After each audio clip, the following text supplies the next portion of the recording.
Hello, everybody. My name is Jason Nolting. I work at Southeast Polk High School, and I assist with coordinating our MVP program here. Alan reached out to me to talk a little bit about some of our experiences and our methods when it comes to not only recruiting, but training MVP mentors for this virtual summit.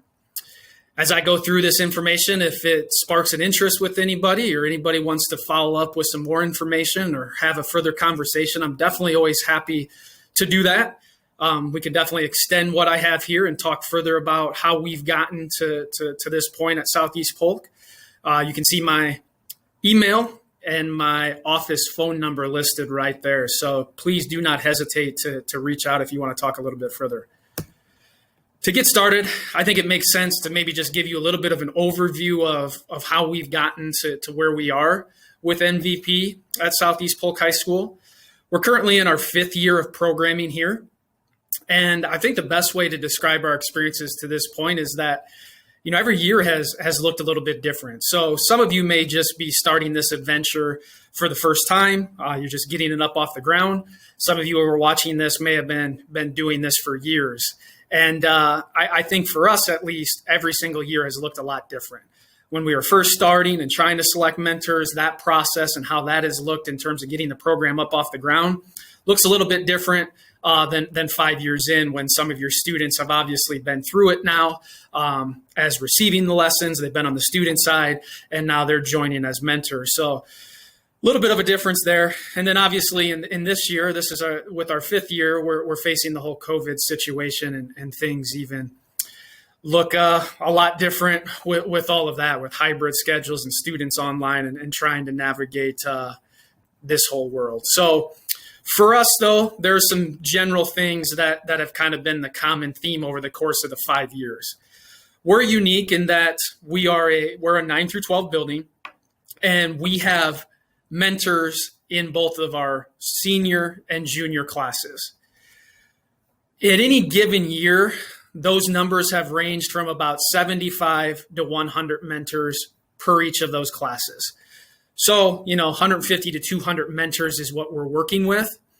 When it comes to selecting mentors, and I'll talk more about our application process in a little bit, but in terms of getting the number that's just right, we do have experience in the past of putting mentors in classrooms and having 4, 5, 6 kids serving that class.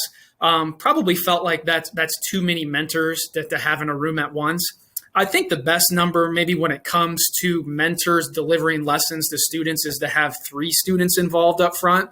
So that's kind of where we've tried to fall in recent years when we go to select mentors, getting enough mentors to make sure when we go out and we conduct lessons that we have at least 3 students in each classroom.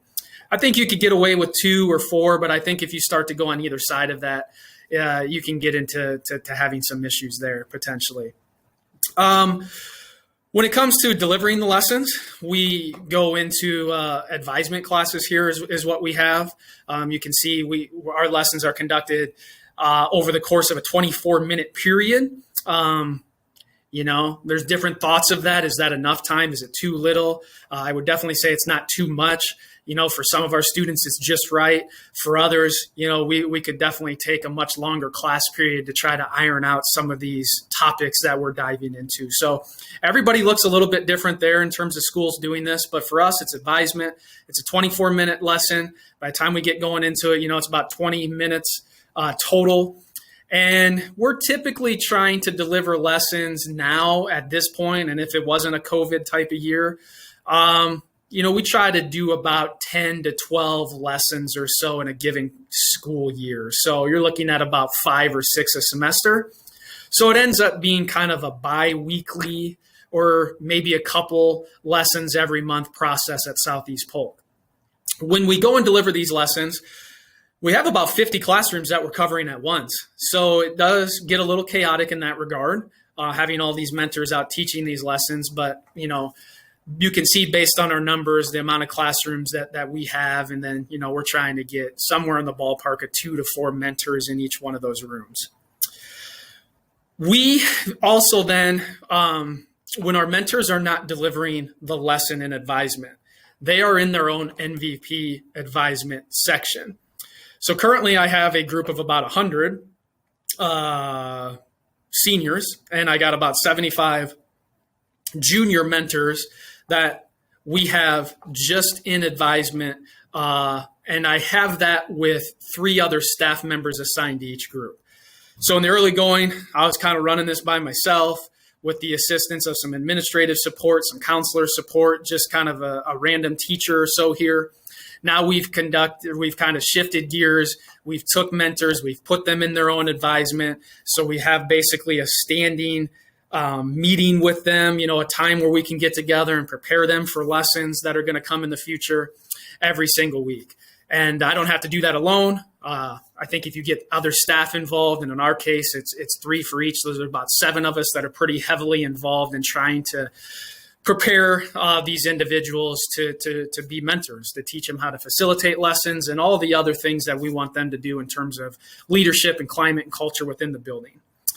We also, in the past, we haven't done it this year. It's looking a little bit different with the COVID schedule, but we've typically tried to have a 1-day in-house mentor training. So we take one of our late start days. Students come in at 9:30. We'd have them until 3, and we just try to give them skills. And I'll talk more about that in the future when it comes to being a mentor and facilitating. We've done the MVP Summit. Obviously, that's virtual this year. We take our new mentors to that. And then I'll talk about the whole recruiting pitch that we do with sophomores class-wide. So when it comes to recruiting, we do our recruiting in early May. We have a sophomore class meeting. We have a presentation. This is just an example of the presentation that I'm trying to pull up right here that I've done with them in the past. Typically what I try to do is during this advisement session, we have about 20 minutes. I try to talk to them, hey, you've seen MVP in action now. If I was doing this for the first time, I'd be talking to them about the goals and what is MVP and what do we want to do with this in terms of recruiting the class. We go over our approach, what this is going to look like, changes maybe we're trying to make for the future, so that everybody knows, what is MVP, what are we trying to do with it, what is it that you're applying for, that type of deal. I usually try to get an MVP mentor to come in and talk to the students about what their experience has been in the past. In this particular year, I could not get the student in there, but he created a video message to talk to them about how MVP has been very beneficial to him as an individual, what he's learned, why he thinks it's important for our school. So that's a really good recruiting tool. Anytime you can use mentors themselves. We also have the mentors kind of pitch it in early May when they're in there working with their classrooms. Hey, if you've liked your experience, if this is something you think that you would want to do a leadership role, we're trying to get all walks of life involved in this, take the time to sign up. Then with just simply talking to them about how to apply, Alan, and there's some YouTube videos out there of kind of seeing this in action. So if you were new and this was the first time, I would show them some of those videos so they can get a perspective on it. If the students have been involved in it over the course of time, maybe that isn't quite as necessary. The other big thing that I think is really important when it comes to recruiting MVP mentors is informing parents of the opportunity. So we'll send out a campus-wide message to the entire sophomore class, all of their parents and guardians, just saying this is an opportunity, this is what MVP is. I've gotten a lot of success with parents, kind of piquing their interest what this is and assisting and, encouraging their kids to take on the opportunity. It also serves as a good way that you can let parents know what they might be getting into and these issues and what is MVP. So you're kind of covering some bases there as well as how we've used it. Our application process is pretty simplistic. I just use a Google form. I want to know their name. I want to know activities that they're involved in. More recently, I've put on here just their comfort level with talking in front of a class when we go to conduct lessons. That just helps me know, where do they feel like they're at in terms of maybe trying to get some assistance with facilitation? And then I just want to know why they're interested in becoming a mentor. So we don't get too deep with the application in that regard. I then have a selection process in which I use the other 6 staff members that are involved. I use our counseling office to look at the list of kids, to use them as recruiters. And then, we're at the point now where in the past, we've had upwards of 150 some kids in a class apply to be a mentor, and we've had to reject some of them. It just becomes too many kids to work with. So we go through that whole process before the end of May, and then try to let students know if they're going to be an MVP mentor by the end of the school year. Now, I think the big thing for everybody is getting young men involved in being mentors. So when it comes with us, if we have, let's say, 100 students in a class that are mentors, we're not a 50-50 split with males to females. We're probably still closer to 75-25 more recently, but in the early going, we were very intentional with trying to get a split. I think the big thing when it comes to getting young men involved is number one, the experience, and this is for anybody, the experience they have as students in terms of receiving the lessons and interacting with mentors goes the furthest with all of this. But, I think there's other things you can do to recruit males. For me, I'm our head track coach. I'm an assistant varsity football coach. I have a lot of good connections with other staff in the building, other male staff in the building. So between myself and some of those males, I try to get them to say, okay, who are some of the influential males, whether it's, your popular ones or in other subgroups, just who's influential with peers and different dynamic groups across just our school in general. And then we try to get a connection with those students, have a male teacher reach out to them. I go and personally talk to students saying, hey, I think you'd be really good at this. I think this is something you should apply for. And I have a tremendous amount of success when I go and I reach out to a kid and I tell them why I think they'd be great at MVP, how this would be beneficial for them. I get a large number of those students to then apply. I think that a lot of times they just need some encouragement in that regard. So hopefully people will find that as part as successful in trying to recruit some of those individuals. When it comes to training mentors, we've done a lot of different things, and I'll show you some examples here in a second. But what I've always tried to do on those training days, and then when we have them in advisement, and let me just backtrack for a second too. If it was my choice and how I'd ultimately want to do this, is I would create this as a class in my building. I'd make it a leadership class where we talked about leadership and we brought MVP into that. And we would give students credit for this. That would be ideal. But since we haven't been able to get to that point here at Southeast Polk, I've taken the next best thing, and that's getting them in these advisement sections once a week to talk. Okay? So whether it's our training or our weekly advisements when they're not given lessons, we've developed stuff where we try to get these mentors the skills that they need to be successful. I try to give them icebreakers, getting to know you activities. We do them with the mentors. We try to do things that we think will be successful for them to do with their students that they're mentoring. So they see it modeled, they get a chance to do it, then they can pick and choose and take some of those things with them. When you get to the point that they've experienced MVP, one of the things we also like to do that we've had success with is for them to reflect on when they were a student receiving lessons or their interactions with mentors in the MVP program in the past. What was that experience like? What was good? What was maybe not so good? How can we continue to take this thing in a due north direction and make it better? So hearing that from students really helps. It helps them to reflect. It makes them think about mistakes that maybe they don't want to make, and then to continue to highlight the positive aspects. I've always thought it's really important for them to understand the mission of MVP and what their role is. I think some students come in as mentors and they think they need to know and be experts about all these things and have answers for students. And I don't think that's the case. They're the facilitator of a discussion. That's what we're trying to do. We're trying to get them to be leaders. We're trying to get them to live out the MVP mission of creating awareness, challenging thinking, getting bystanders to act and giving them those skills. So making that clear and how you want MVP to look at your school so everybody's on the same page is, I think that's something that's really important, especially when they go to do the lessons. I do a perspective activity with them. I've come across mentors in the past that they really struggle when students don't have the same opinion as them, or we're presenting this lesson and they may not take it as serious as they are as mentors, or whatever the problem might be. We talk about perspective. How people have different perspectives, how they grew up, and just what forms those different perspectives so that we understand that there's going to be a difference of opinion. There's going to be different perspectives on all these ideas. But how do we then have a conversation around it? How do we understand differences? And then how do we bring all these perspectives together to try to agree on something? Or even if we can't agree, how do we then, put out different skills or be able to give both sides skills to act and come to a common understanding of some sort, right? So not everybody's going to agree. And we can look at our current political climate and all this stuff, right? And you see all these different perspectives. And how do we deal with that, right? So that's something that we try to talk about and give mentors an understanding that you might not be able to change some people's minds, and that's okay, right? We're going to educate them. And they might not even realize something right now.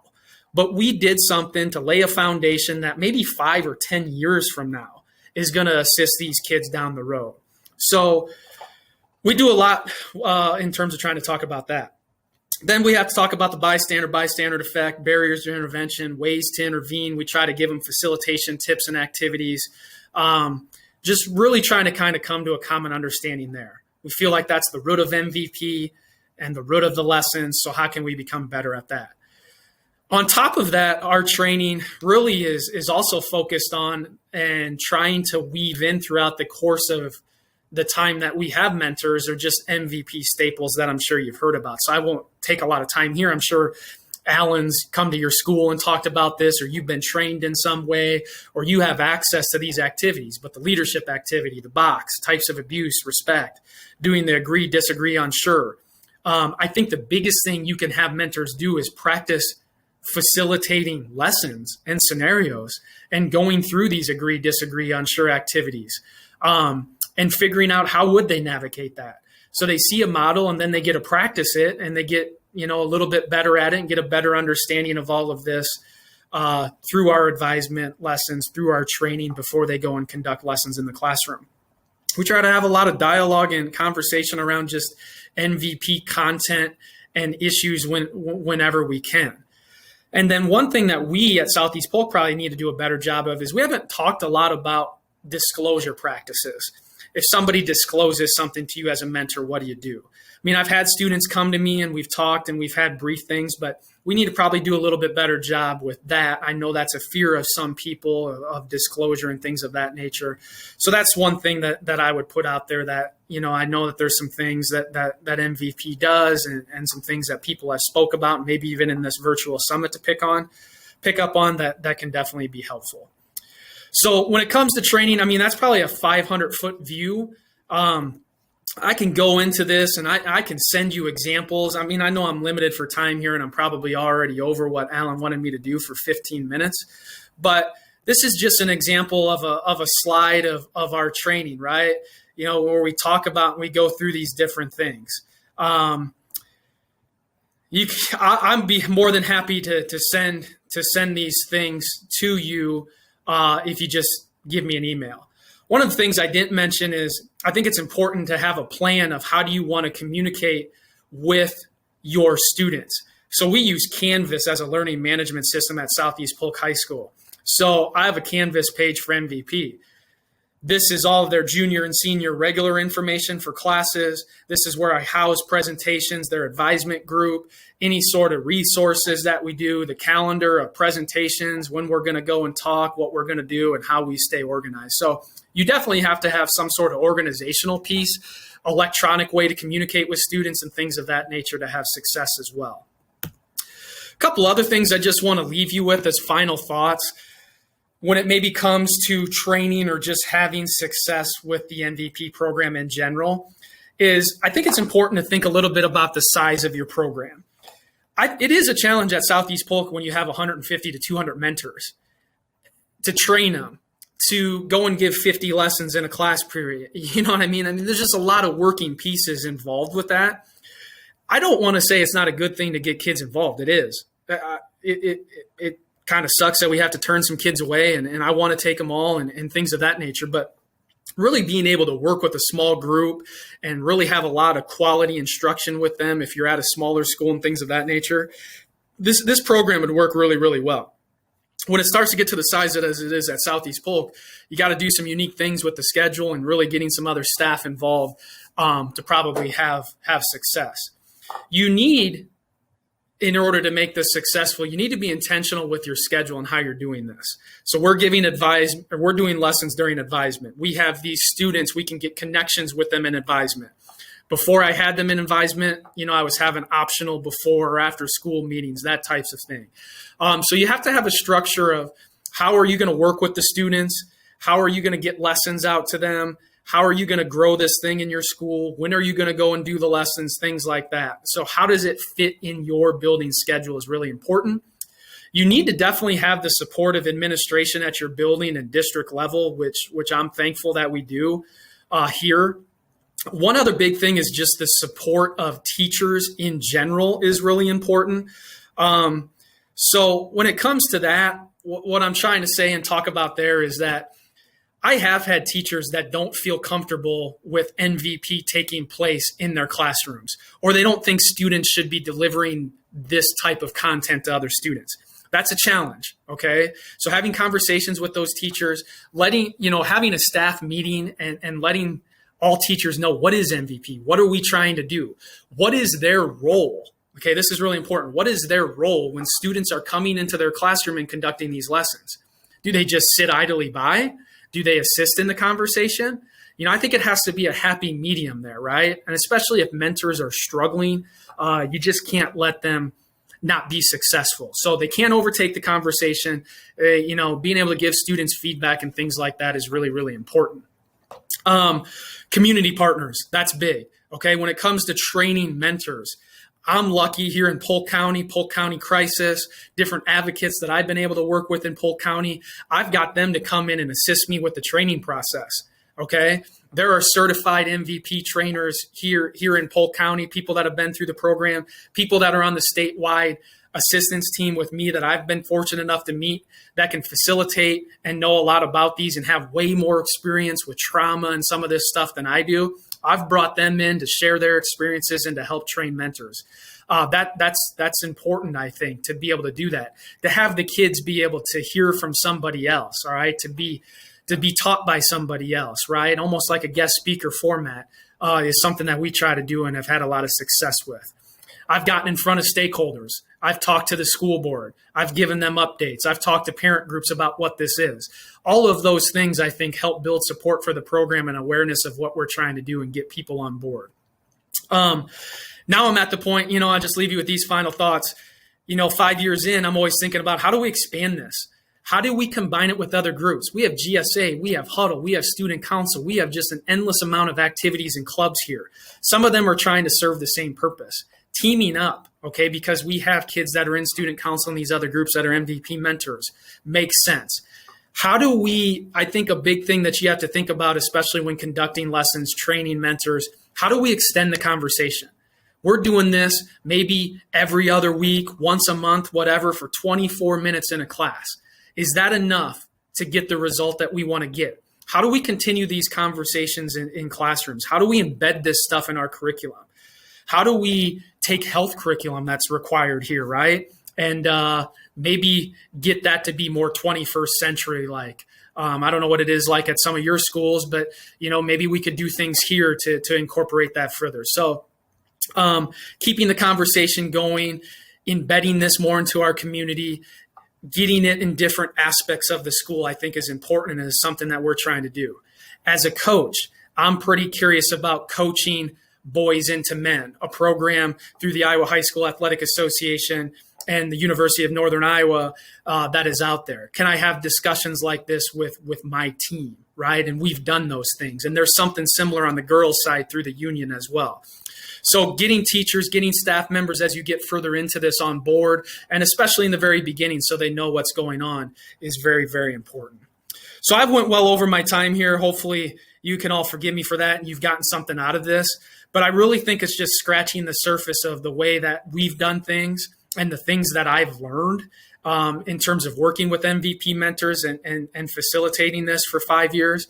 There are things I would do a lot different. There are things we need to do different moving forward. It's a challenge every single year with new students and new things that we face. But I think a lot of good can come from MVP. And if nothing else, we have used this model in our building just as the peer-to-peer model. we've done lessons and talked about things that aren't even MVP curriculum, issues that we've had here at school, and use our students to help deliver that message. All of that is very powerful stuff and has been successful for Southeast Polk. So if you want to continue the conversation, you want to know about how we've done things here and some of our experiences, I'd love to talk further. Just go ahead. Don't be afraid to reach out. I'll put my contact information up here one more time if I can get to it. Right here. All right. Appreciate it. Good luck to everybody. Thanks for listening.